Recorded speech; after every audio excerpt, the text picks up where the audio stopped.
अस्सलाम वालेकुम, मेरा नाम डॉक्टर सना अशरफ है। मैं चाइल्ड स्पेशलिस्ट हूँ। आज का हमारा टॉपिक है वीनिंग यानी ठोस ग़िज़ा।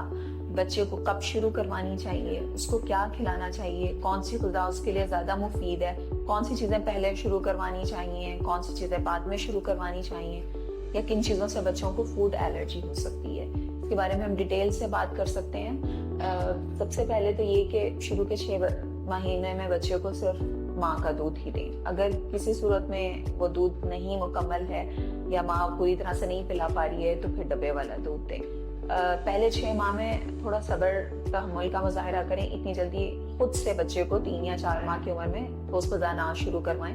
मसलन कुछ लोग हम देखते हैं अंडा खिलाना शुरू कर देते हैं, कुछ माँ देसी घी खिलाना शुरू कर देती हैं, या वो कहते हैं जी ये बहुत ज़्यादा मांग रहा था, खुराक को देख के बहुत खुश होता था तो हम जो खाते हैं हम इसको चखा देते हैं, तो ये चख के बहुत खुश हो जाता है। तो ये सारी प्रैक्टिस बच्चे के लिए हार्मफुल हो सकती हैं, फूड एलर्जीज कर सकती हैं। बच्चे का निज़ाम इतना मजबूत नहीं होता, वो ये चीज़ें सही तरीके से हजम नहीं कर पाते, और कभी कभार बच्चों को बहुत ज़्यादा उल्टियाँ या लूज मोशन शुरू हो जाती हैं, या फूड एलर्जी की वजह से उनके जिस्म पे बहुत ज़्यादा रशेज हो जाती हैं, और फिर वो बहुत अरसे तक वो वाली ग़िज़ा सही तरीके से नहीं खा पाते। 6 महीने की उम्र में जब आप बच्चे को ग़िज़ा शुरू करें तो ठोस ग़िज़ा के साथ आप बच्चे को पानी भी पिलाना शुरू कर दें। बच्चे थोड़ा थोड़ा सहारे के साथ बैठना शुरू हो जाते हैं, इसलिए सिटिंग पोजीशन में ही हमेशा खिलाएं। अब क्या ग़िज़ाएं हैं जो बच्चे को शुरू से इंट्रोड्यूस करवानी चाहिए, तो जो बेहतरीन चीज़ है वो सब्जियां और फल हैं जिनसे आप बच्चे को ग़िज़ा का आगाज़ करें। उसकी वजह ये है कि शुरू में जब आप बच्चे को अनाज या दालें या चिकन मीट वगैरह शुरू कर देते हैं तो ऐसे बच्चों को फिर सब्जियों और फल का टेस्ट उस तरह से डेवलप नहीं होता, वो काफ़ी अरसे तक नहीं खाते। फिर माएँ हमारे पास 2-3 साल के उम्र बच्चों को लेके आती हैं कि ये किसी किस्म की कोई सब्जियां नहीं खाता, किसी फल को मुंह नहीं लगाता, तो उसकी वजह यही होती है कि 6 months to 1 year में बच्चे का टेस्ट डेवलप हो रहा होता है। इसलिए आप उसको बारी बारी हर तरह की जो अवेलेबल है मार्केट में या मौसमी फल या सब्जियां हैं वो इंट्रोड्यूस करवाएं। 3 से 4 दफ़ा या 5 दफ़ा ज़रूर वो टेस्ट करवाएं, ताकि बच्चे को उसके बारे में पता चल सके, उसे उसकी थोड़ी सी आदत हो सके।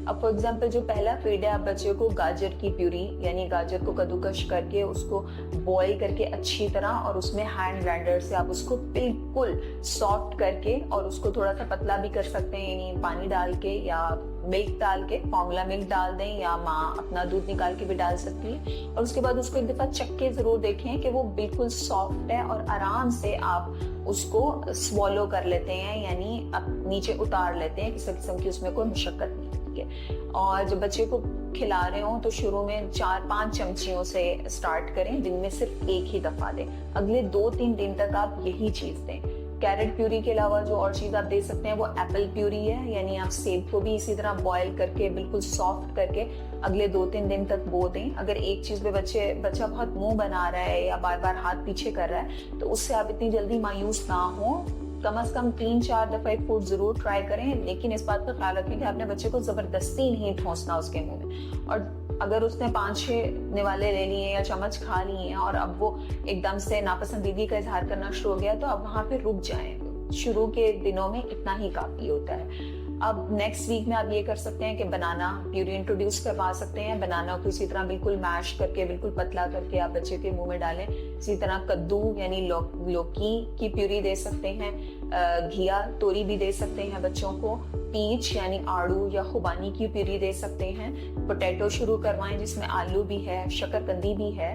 अगर एवोकाडो अवेलेबल है, बहुत न्यूट्रिशियस होता है, उसकी प्यूरी दे सकते हैं। अगले 2-3 दिन तक इसी तरह मिक्स एंड मैच करके चलें। जो चीज़ें पहले आपने दी हुई हैं वो एटलीस्ट 3 से 4 दिन तक ज़रूर बाकायदगी से दें, और उसके बाद कोई दूसरी चीज़ उसमें शामिल करें। ये 1 महीने में आप इसी तरह बारी बारी सब्जियों और फलों का ये स्केड्यूल करके उसकी थोड़ी सी मिकदार बढ़ाते रहें, और उसको 2 से 3 टाइम के ऊपर ले आएं। 3 से 4 अगर स्पून है तो उसको 7-8 या 10 स्पून के ऊपर ले आएं। उसके बाद जो नेक्स्ट मंथ है यानी 7वें महीने में आप बच्चे को आप राइस शुरू कर सकते हैं, प्लेन बिल्कुल राइस। और एक और चीज का ख्याल रखना है कि जो भी प्यूरीज बना रहे हैं, राइस बना रहे हैं शुरू के कुछ महीनों में या 2 साल तक, आपने कोई एडेड शुगर या सॉल्ट उसमें नहीं डालना, किसी किस्म की चीनी या नमक उससे शामिल नहीं करना आपने।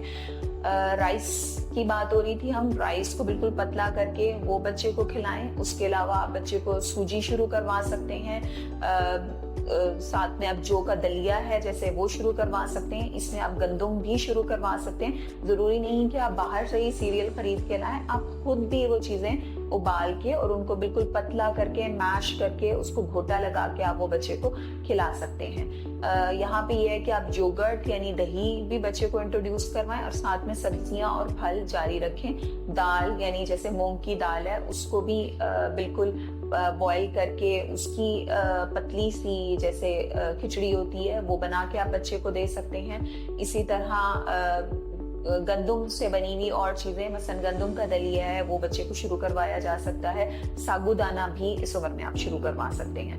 अब 8वें या 9वें महीने में ये होता है कि बच्चे को फिंगर फीड्स दी जा सकती हैं, यानी जो चीज वो हाथ से पकड़ के खा सकता है। तो उसमें आप बिस्किट्स वगैरह या बाहर की चीजें मत इस्तेमाल करें। कुछ मदर्स स्लांटी दे देती हैं, कैंडीज दे देती हैं बच्चे को चूसने के लिए, बिस्किट्स हाथ में पकड़ा देती हैं, ये बहुत कॉमन प्रैक्टिस है। या बिस्किट्स को घोल के वो बच्चे को दे देती हैं।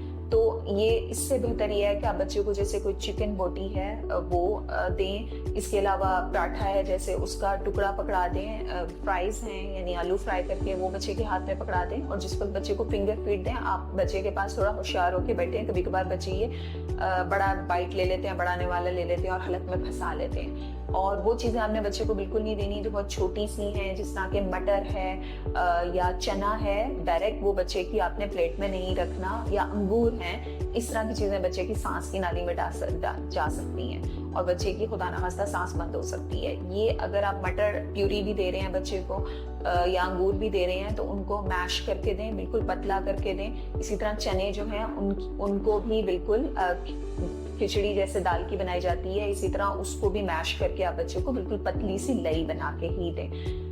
9 से 10 माह की उम्र में आप बच्चे को चिकन, मीट, इवन फिश भी इंट्रोड्यूस करवा सकते हैं। 9 महीने के बाद आप बच्चे को अंडा भी इंट्रोड्यूस करवा सकते हैं। एग वाइट बच्चों में बहुत एलर्जी करती है, इसलिए आप बहुत जल्दी शुरू ना करवाएं। हाँ, जो जर्दी होती है यानी एग यॉक होती है वो आप 7 से 8 माह की उम्र में शुरू करवा सकते हैं। अब ड्राई फ्रूट भी देखा है कि 6 माह की उम्र से ही बच्चों को बादाम वगैरह दिए जाते हैं, जी उनके लिए बहुत फायदेमंद है। तो रिसर्च अब साबित करती है कि वैसे तो आप 1 साल से पहले बच्चों को ड्राई फ्रूट्स ना दें, और अगर आप पहली दफा खिला रहे हैं तो सुबह में खिलाएं ताकि आप देखें कि उससे बच्चों को कोई एलर्जी ना हो जाए। और अगर आपने देने भी हैं तो उनका पेस्ट बना के बिल्कुल उनको पतला करके बच्चे को दें। इस तरह से आप इन चीजों को 3 से 5 टाइम पे ले जाएं। बिल्कुल छोटी सी प्याली, हाफ बाउल बच्चे को खिलाएं जिसमें 3 मील होने चाहिए और बीच में 2 छोटे छोटे स्नैक्स होने चाहिए। पानी का इस्तेमाल करें, घर में जो चीजें बन रही हैं उन्हीं को घोटा लगा के पतली सी ले करके आप बच्चे को दें। 1 साल की उम्र तक इंशाल्लाह बच्चा हर तरह की चीजें खाना शुरू हो जाएगा। उम्मीद है ये मालूमात आपके लिए बहुत मुफीद साबित होंगी। Thank you.